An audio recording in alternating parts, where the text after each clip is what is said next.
Captain Lee Min-ho stood on the bridge of the ESS Unity, watching the massive alien ship grow larger on the view screen.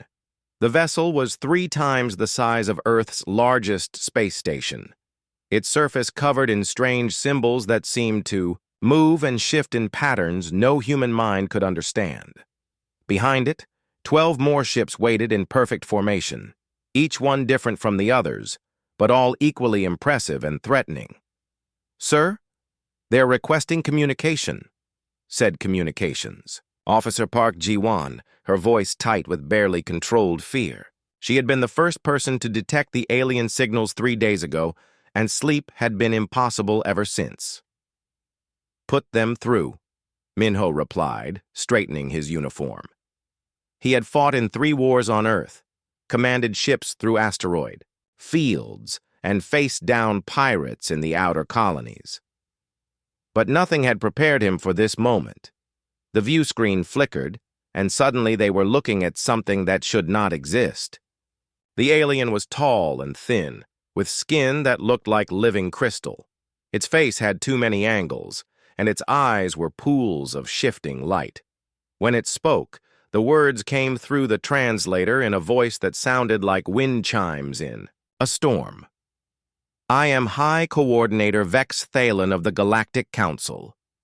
You represent the species called humans from the planet you name Earth. I am Captain Lee Min-ho, representing the United Earth Government," Min-ho replied, hoping his voice sounded steadier than he felt. "Your species has been observed. You have developed faster than light travel and have begun expanding beyond your home system. This violates galactic law."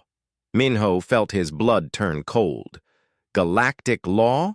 We didn't know there was such a thing. Ignorance is not an excuse. For 50,000 years, the Galactic Council has maintained order in this galaxy. We have protected developing species from the dangers of uncontrolled expansion. Your species will now submit to the Primitive Species Protection Protocol. Dr. Park Ji-won, who served as Earth's chief scientist for alien contact, stepped forward. "What exactly does this protocol require?" The alien's crystalline features shifted in what might have been amusement. "You will cease all space exploration immediately. All spacecraft beyond your home system will return to Earth. Your faster-than-light technology will be surrendered to Council representatives. Your species will be placed under Council protection and guidance." "And if we refuse?" Min-ho asked, though he already knew he would not like the answer. "Refusal is not possible. No species has ever refused the Council's protection. You have 30 of your days to comply. During this time, we will demonstrate our capabilities to ensure you understand the situation." The alien gestured with one long arm, and suddenly every screen on the bridge went dark. Emergency lights flickered on as the ship's systems struggled to reboot. Similar failures were happening across Earth's entire satellite network. Min-ho realized with growing horror. "Your primitive technology is easily disabled," Vex Thalen continued as their systems slowly came back online. "This was merely a demonstration. Resistance would result in complete destruction of your infrastructure and significant loss of life." The communication ended, leaving the bridge in stunned silence. Min-ho looked around at his crew, seeing his own shock reflected in their faces. They were soldiers and scientists, the best Earth had to offer, but they had just been casually dismissed like children playing with dangerous toys. "Sir, we're receiving a message from Earth Command," reported Lieutenant Kim Seojin, his young, face pale but determined. "President Kang wants an immediate report." 2 hours later, Min-ho sat in the emergency session of Earth's Security Council, his report still echoing in the silent chamber. President Kang Min-jae looked older than his 60 years, the weight of humanity's first contact sitting heavily on his shoulders. "So they want us to give up everything," said Admiral Choi Dae-hyun, commander of Earth's small but growing space fleet. "Our colonies, our ships, our freedom to explore." "They call it protection," replied Dr. Park Ji-won, who had been studying the alien transmission for hours. "But I've been analyzing their historical references. They mention 12 member species, but my calculations suggest there should be thousands of intelligent species in our galaxy. Where are all the others? Protected, according to them, said Ambassador Yoon Ji-hye, Earth's chief diplomat. But protected from what? And why do they get to decide for everyone? President Kang stood and walked to the large window overlooking the city below. Millions of people went about their daily lives, unaware that everything had changed in the space of a few hours. They demonstrated their power, he said quietly. They shut down our satellites like we were playing with toys. Our weapons, our defenses, everything we've built. It's all useless against them. Maybe, said Commander Kim Seojin, who had been promoted to head the newly formed Space Defense Force just days before the aliens arrived. But I've been looking at the technical data from their demonstration. They didn't destroy our satellites, just disabled them. That suggests their power has limits. Engineer Han Soo-young, the brilliant young woman who had designed Earth's fastest ships, leaned forward. I agree. If they were truly all-powerful, why give us 30 days? Why not just take what they want immediately? Because they're used to species surrendering without a fight, Dr. Park Ji-won added. Look at their approach. They expect immediate submission. They've probably done this thousands of times before, and it always works the same way. Admiral Choi Dae-hyun slammed his fist on the table. So what are you suggesting? That we fight beings who can shut down our technology with a thought? I'm suggesting, said Han Soo-young carefully, that maybe we're not as helpless as they think we are. They've studied our technology, but they don't understand us. Humans have never been good at surrendering. President Kong turned back to the Yair group. What you're talking about is war against an enemy we can't possibly defeat. They have 12 species, thousands of ships, technology beyond our understanding. They have experience, corrected Kim Seojun. But experience can become routine. Routine can become weakness. The room fell silent as everyone considered the implications. They were talking about defying beings who controlled the entire galaxy, who had maintained their power for 50,000 years. It was madness. It was also exactly what humans had always done when faced with impossible odds. If we surrender, President Kong said slowly, humanity's expansion into space ends. Our colonies become prisoners. Our children grow up under alien rule. If we fight, Admiral Choi replied grimly, we might all die. We might, agreed the president, but we'll die as free beings, not as protected pets. Dr. Park Ji-won stood up, her decision made. I vote to reject their ultimatum. One by one, the others voiced their agreement. When the vote was complete, it was unanimous. Earth would not surrender. The Galactic Council, for the first time in 50,000 years, was about to discover what happened when they encountered a species that refused to kneel. Admiral Choi Dae-hyun watched the enemy fleet approach through the tactical display, his weathered hands steady on the command console. 50 alien warships moved in perfect formation toward Earth's outer defense line, their hulls gleaming with unknown metals and weapons that could probably vaporize a city with a single shot. Against them, Earth had managed to field only 12 ships, hastily retrofitted with every piece of experimental technology they could install in 30 days. Sir, they're broadcasting on all channels, reported Communications Officer Yoon Ji-hye, from her position at the Embassy Ship Harmony. She had volunteered for the most dangerous job of all, staying close enough to the alien fleet to monitor their communications and attempt last-minute diplomacy. Let me hear it, Choi replied, though he already knew what the message would contain. The voice of High Coordinator Vex Thalen filled the bridge, cold and certain. Human vessels, you will stand down immediately. Your government has violated galactic law by refusing Council protection. Prepare to be boarded and disarmed. Resistance will result in the destruction of your ships and severe punishment for your world. Choi smiled grimly. The aliens still believed this would be easy. They had no idea what engineer Han So-young had accomplished in her underground laboratories during the past month. While Earth's leaders had debated and diplomats had tried to buy time, she had been working 18-hour days on something the Council had never encountered before. Truly adaptive technology. "All ships, this is Admiral Choi," he said into his communicator. "Execute the human doctrine.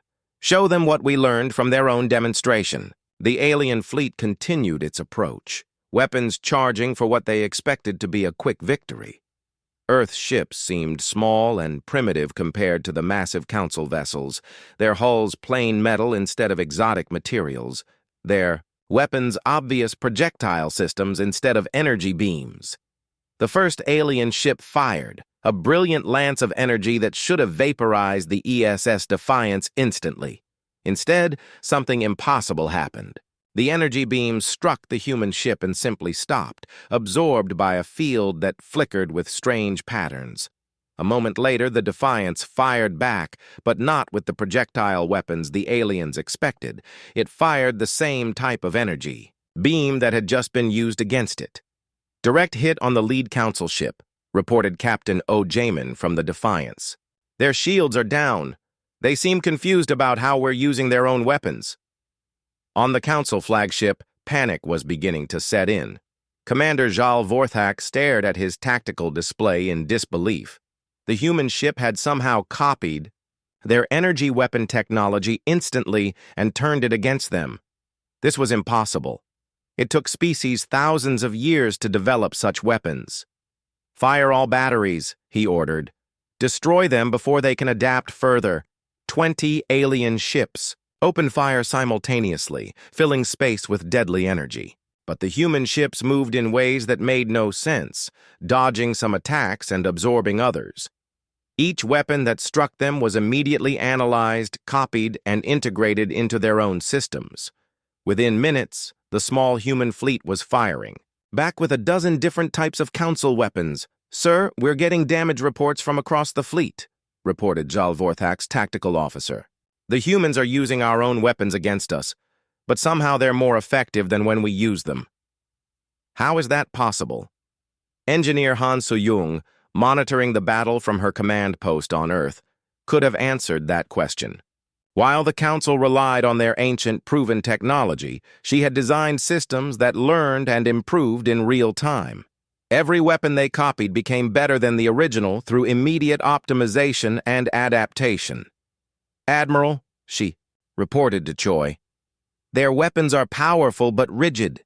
They haven't innovated in thousands of years. Our adaptive systems are already finding weaknesses they probably don't even know they have." "Then let's give them a proper introduction to human innovation," Choi replied. "All ships, execute pattern Alpha 7. The human ships suddenly split apart, each one moving in a completely different direction. The aliens tried to follow, but their formation tactics were designed for fighting other rigid formations. They had never faced an enemy that could change strategies in the middle of battle. Captain O. Jamin took his ship diving toward the largest Council vessel, absorbing fire from 3 different weapon systems and immediately adding them to his arsenal. As he closed distance, he fired all of them back at once, overwhelming the alien ship's defenses in seconds. "Council flagship is crippled," he reported. "They're trying to retreat." But retreat was not easy when facing human ships that could now match their speed and had learned to predict their movements.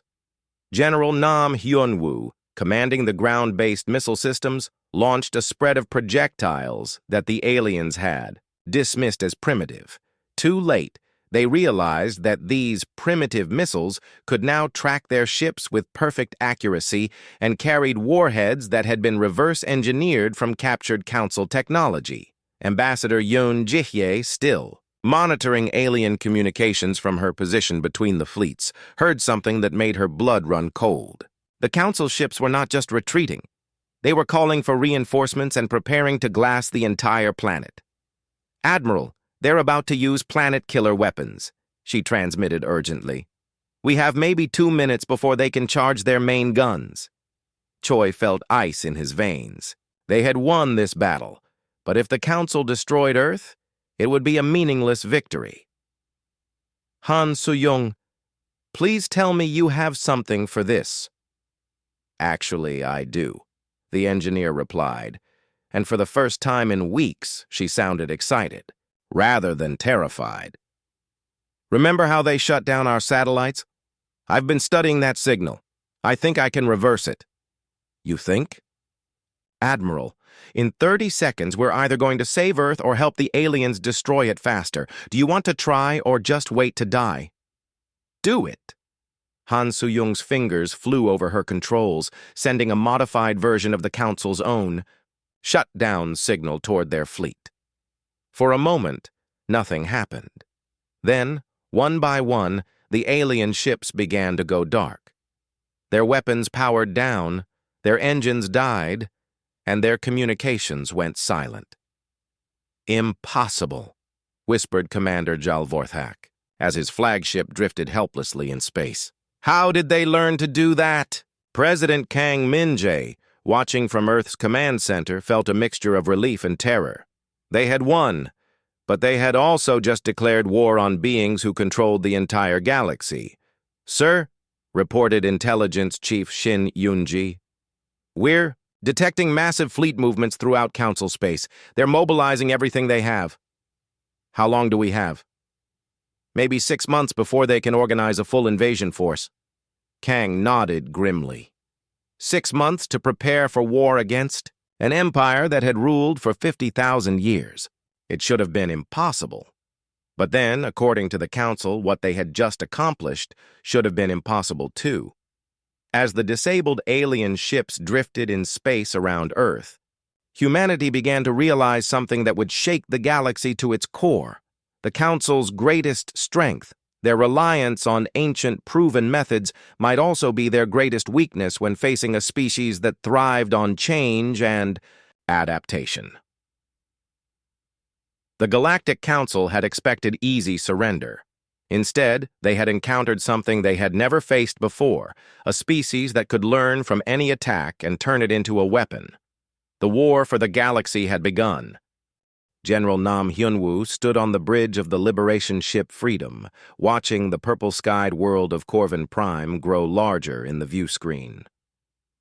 3 months had passed since Earth's victory over the Council's first attack fleet, and the galaxy was beginning to change in ways no one had expected. Intelligence reports spoke of rebellions breaking out on dozens of worlds, species that had been silent for thousands of years, suddenly asking dangerous questions about their council protectors. Sir, we are receiving a transmission from the surface, reported Captain Oh Jamin, who now commanded Earth's fastest scout ship. It's not in any council language we know. Put it through our new translation system, Nam ordered. Dr. Lee Ariam had been working around the clock to understand alien languages ever since they had captured Council communication equipment. Her breakthrough had come when she realized that most species had been forced to forget their original languages and speak only Council standard. The voice that came through the speakers was rough and desperate, speaking in clicks and whistles that the computer slowly turned into words. Unknown ships. This is Thex 9 of the Corvin Resistance. We know you are the humans who defeated a Council fleet. We have been waiting for someone like you for 3,000 years. Nam felt his heart race. This was exactly what they had hoped, for but barely dared to believe. This is General Nam Hyun-woo of the Earth Liberation Force. We're here to help. The Council told us the Corvin were extinct, Dr. Lee Ariam said quietly from her position at the science station. They said the species died out from a plague 2,000 years ago. Lies, came the reply from Thex 9. We have been hiding underground in the deep caves where their machines cannot reach. But we have been watching, waiting for the day when someone would challenge the Council's rule. As the Freedom entered orbit around Corvin Prime, Nam could see the truth of the aliens' words. The planet's surface was covered with massive Council installations, mining operations, automated factories, and weapon platforms. But deep beneath the surface, his scanners detected something the Council had missed, a thriving civilization that had been hiding for millennia. General, reported Intelligence Chief Shin Yunji from Earth Command. We're seeing similar situations across Council space. The Zilthak Rebellion has seized 3 star systems. The Horthek have declared independence from Council protection. It's like the entire galaxy was waiting for someone to fire the first shot. Nam smiled grimly. The Council had built their empire on the belief that they were protecting primitive species from the dangers of space. But it turned out that many of these species were not primitive at all. They had simply been forced to hide their true capabilities to avoid Council control. On the Council's capital world of Nexus Prime, High Coordinator Vex Thalan stood before the assembled representatives of the 12 ruling species. The crystalline being's normally calm demeanor showed cracks of stress and confusion. The situation is becoming uncontainable, he reported. The human victory has inspired resistance movements on over 200 worlds. Species we have not heard from in millennia are emerging from hiding with technologies we did not know they possessed. How is this possible? Demanded Warlord Gex Thulan of the warrior caste Bruthari. Our surveillance networks monitor every world in Council space. It appears, said Vex Thalan carefully, that our surveillance was not as complete as we believed. The Corvin, for example, have been developing advanced underground cities for thousands of years. The Zilthak have been hiding their true intelligence levels and maintaining secret communication networks. Many species have been more resourceful than our assessments indicated. Dr. Lee Ariam, now working directly with alien resistance groups, had discovered the truth that the Council feared most. Their empire was not built on protection, but on control through fear and technology. They had convinced thousands of species that they were too primitive to survive alone, while secretly preventing them from developing their full potential. Look at this, she told General Nam during their daily briefing. The Council has been using mind control technology on every species they protect. Not complete control, but enough to suppress curiosity, innovation, and the desire for independence. When a species starts to advance too quickly, they increase the suppression. But the suppression is breaking down, Nam observed, studying the reports flooding in from across the galaxy. Because they never expected anyone to fight back successfully. The human victory proved that the Council could be defeated, and that's breaking the psychological control they've maintained for 50,000 years. On Corvin Prime, the liberation was proceeding faster than anyone had dared hope. The moment human ships appeared in orbit, the planet's hidden resistance emerged from underground cities that rivaled anything on Earth. The Corvin, despite being told they were primitive, had developed technologies that the Council had never imagined. We learned to hide our thoughts from their machines, explained Thex-9 as he showed Nam through the underground capital city. We learned to make our cities invisible to their scanners. We learned to survive in spaces too small for their sensors to detect. But most importantly, we never forgot who we really were. The Corvin had spent 3,000 years preparing for this moment. Their underground civilization was more advanced in some ways than Earth itself. They had developed recycling systems that could support millions of people indefinitely, energy sources that left no traces on the surface, and communication networks that the Council could not detect. How many others are there like you? Nam asked. Hundreds of species, maybe thousands, Thex-9 replied. The Council believes they rule 12 species plus thousands of primitives. The truth is that they rule 12 species plus thousands of hidden civilizations that have been waiting for the right moment to emerge. Captain Ojemin, leading raids on Council supply lines, discovered that the enemy's greatest weakness was their own success. They had grown comfortable over 50,000 years, relying on the same tactics and technologies that had always worked before. When faced with opponents who could adapt and change rapidly, they had no response. Their ships are more powerful than ours, he reported after a successful raid on a Council convoy, but they're completely predictable. They use the same attack patterns they've probably used for thousands of years. Once we learn to recognize their tactics, we could set traps for them. Meanwhile, Ambassador Yoon Ji-hye had made contact with representatives from several council member species. To her surprise, many of them were as tired of the endless war as the humans were, but they were afraid to speak against the ruling council.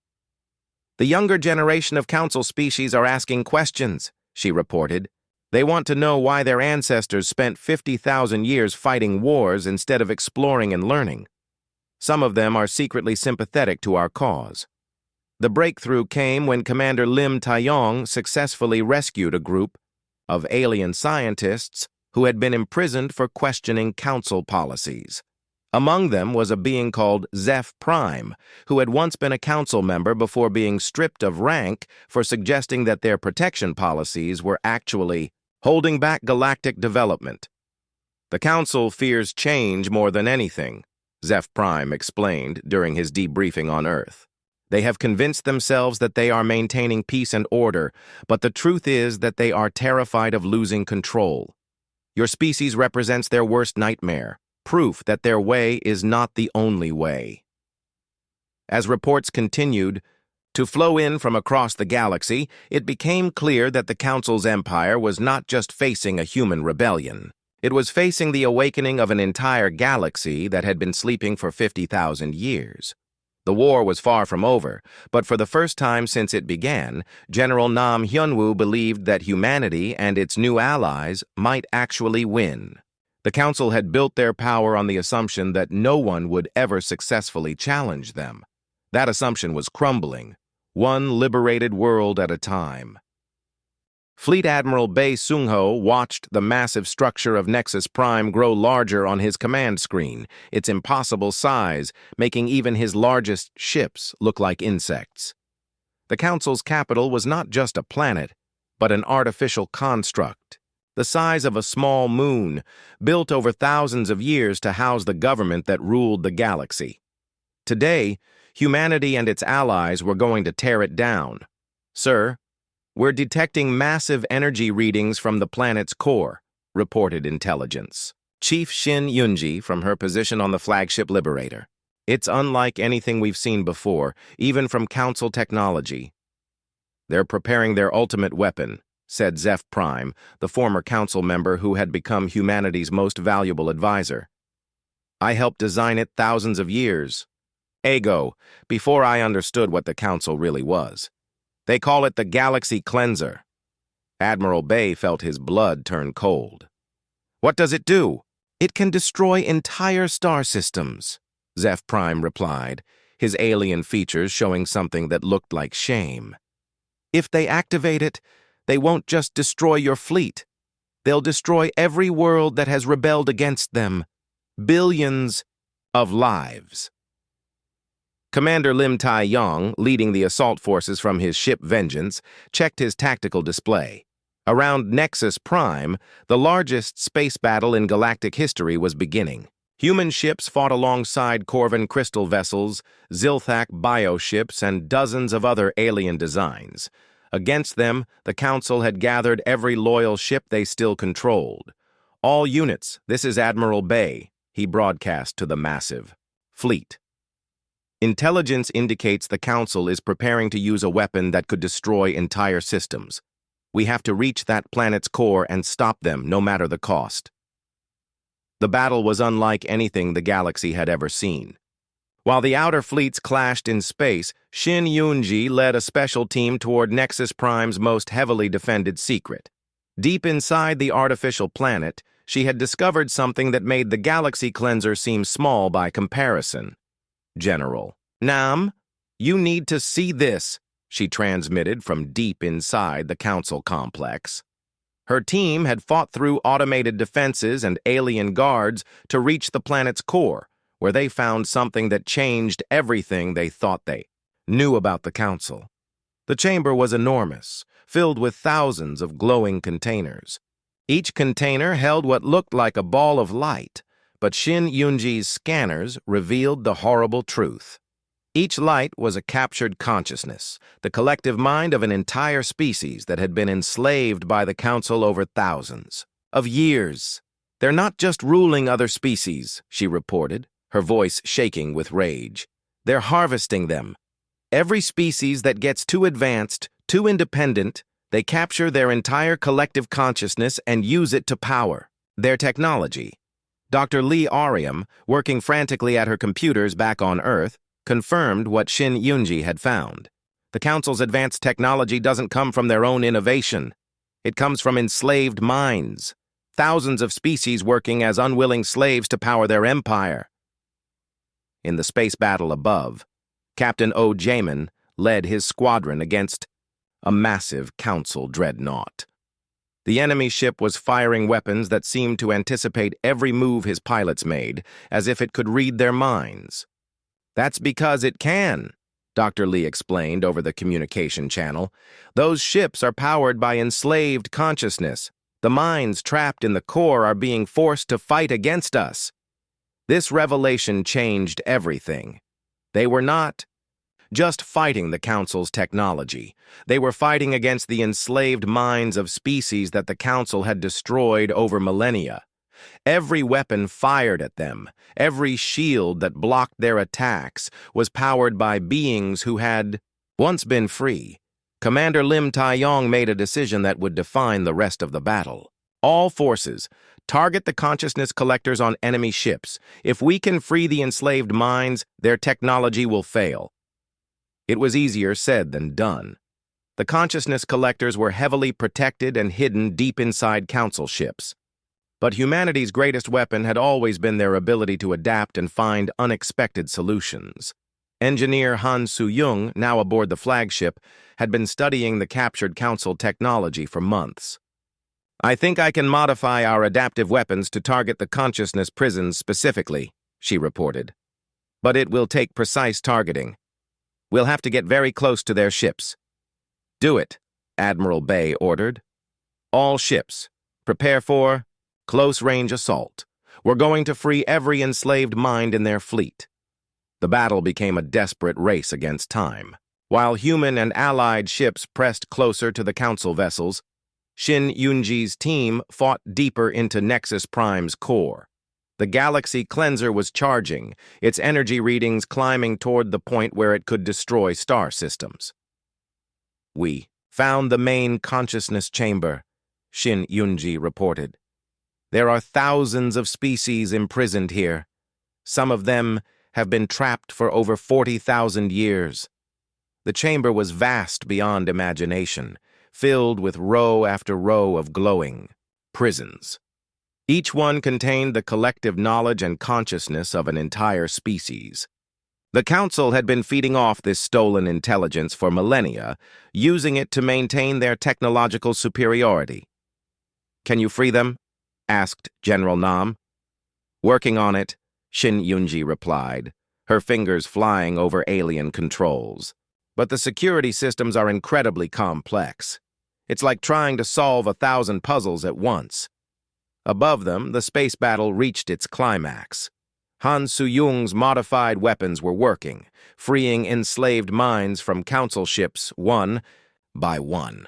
As each consciousness prison was destroyed, the corresponding ship lost power and drifted helplessly in space. "It's working," Captain O. Jamin reported. "Their entire fleet is going dark as we free the enslaved minds."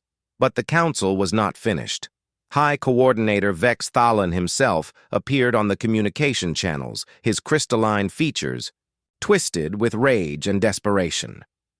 "You think you have won," he said, "but you understand nothing. The Council maintains order in this galaxy. Without us, there will be chaos, war, destruction. We have prevented galactic civil war for 50,000 years by enslaving everyone who disagreed with you," Admiral Bay replied coldly. "By maintaining stability," Vex Thalan insisted. "You will see what happens when that stability is removed." The High Coordinator activated the Galaxy Cleanser, its energy beginning to build toward a level that could destroy solar systems. But he had made a critical mistake. The weapon was powered by the same enslaved consciousnesses that Shin Yunji was working to free. "Everyone hold on," she transmitted, as her fingers found the final control sequence. "I'm freeing all of them at once." The Effect was immediate and overwhelming.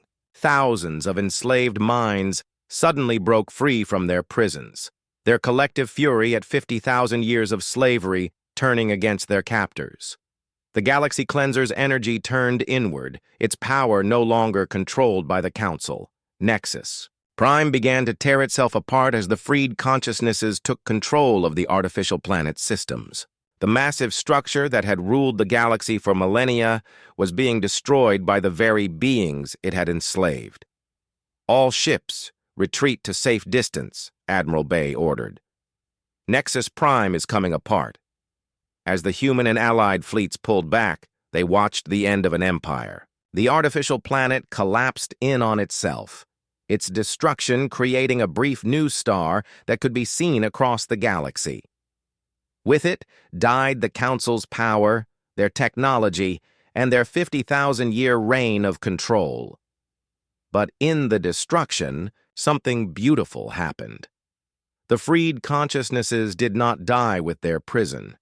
Instead, they spread across the galaxy, returning to worlds that had thought them lost forever, carrying with them the knowledge and wisdom of ages.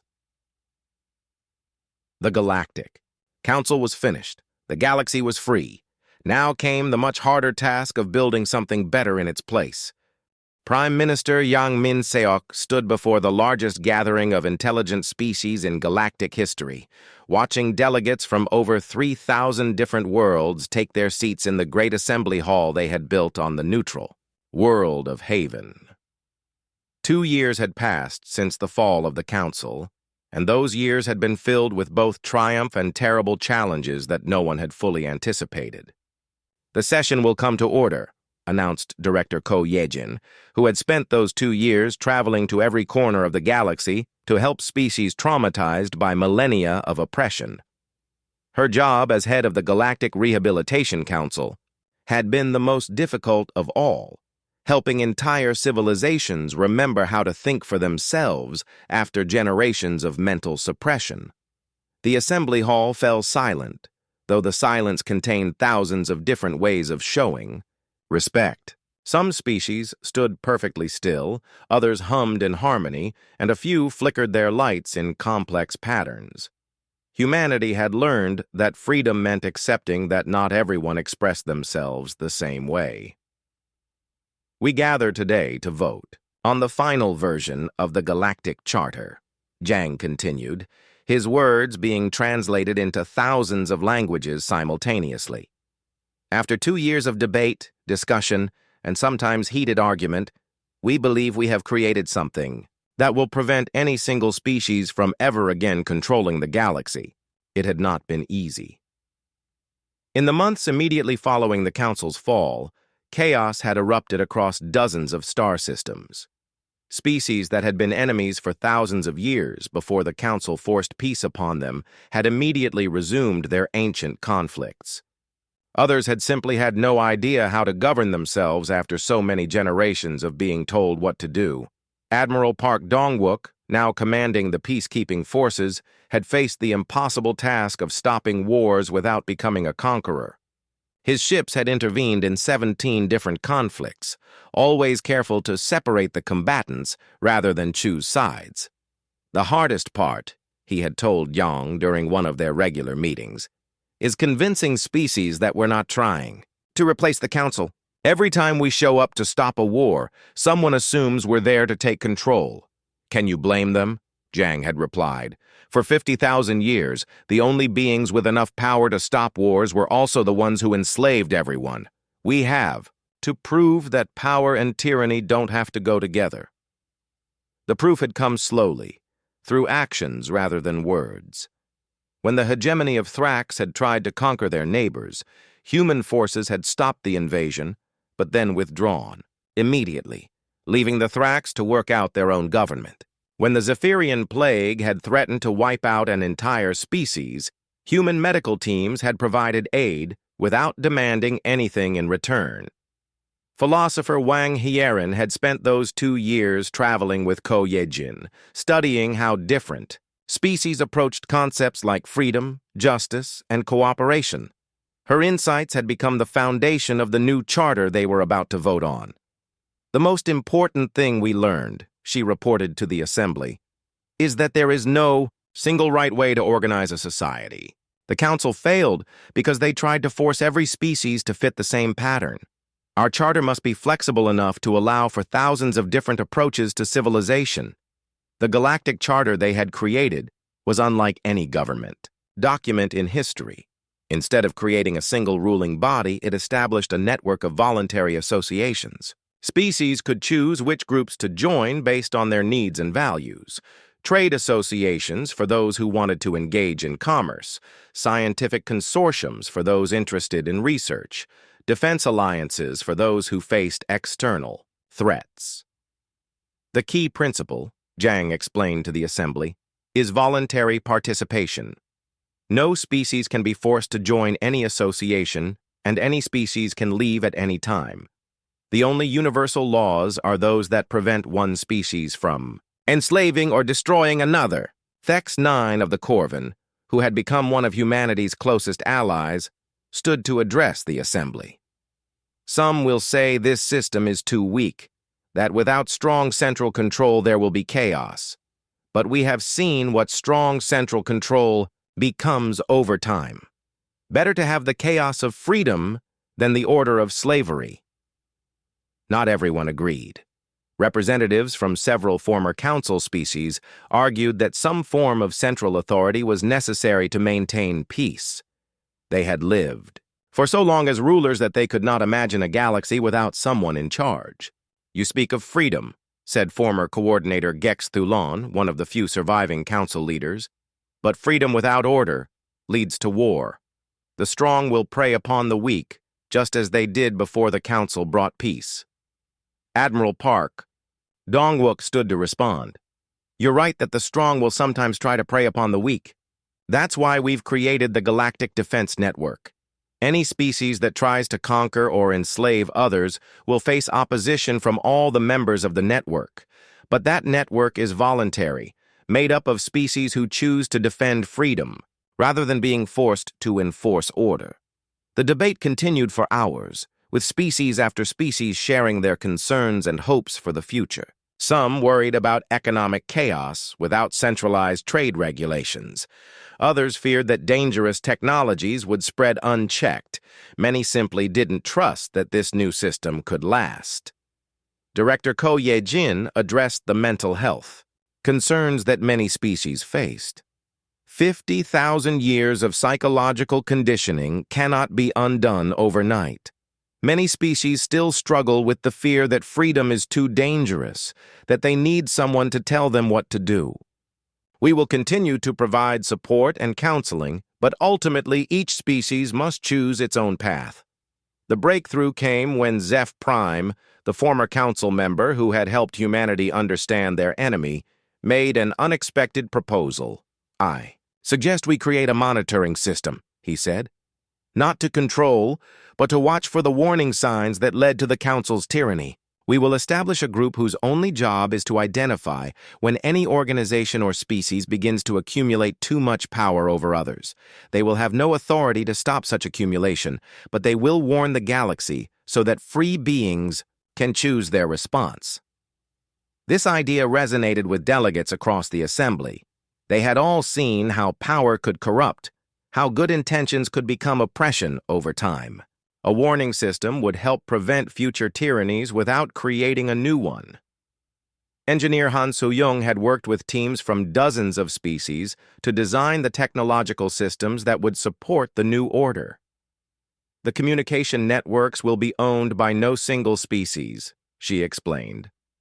"Trade monitoring, conflict resolution systems, emergency response coordination, all of it will be managed cooperatively." When the final vote came, it was not unanimous. Several hundred species chose not to participate in the new galactic order, preferring to remain isolated or form their own smaller groups. The charter specifically protected their right to do so. "Freedom means the freedom to choose differently," Zhang reminded the assembly. "We will not force anyone to join our system, just as we will not allow anyone to force others to leave it." The vote passed by an overwhelming majority.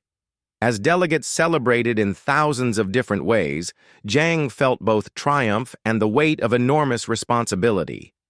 They had created something unprecedented, a galactic civilization based on cooperation rather than domination. Whether it would survive remained to be seen. In the months that followed, the new system faced its first real tests.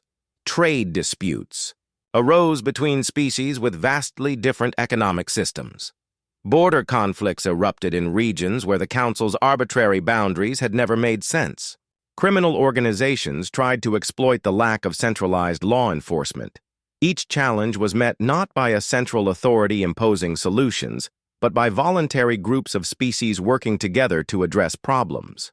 It was messy, sometimes inefficient, and occasionally frustrating. But it was free.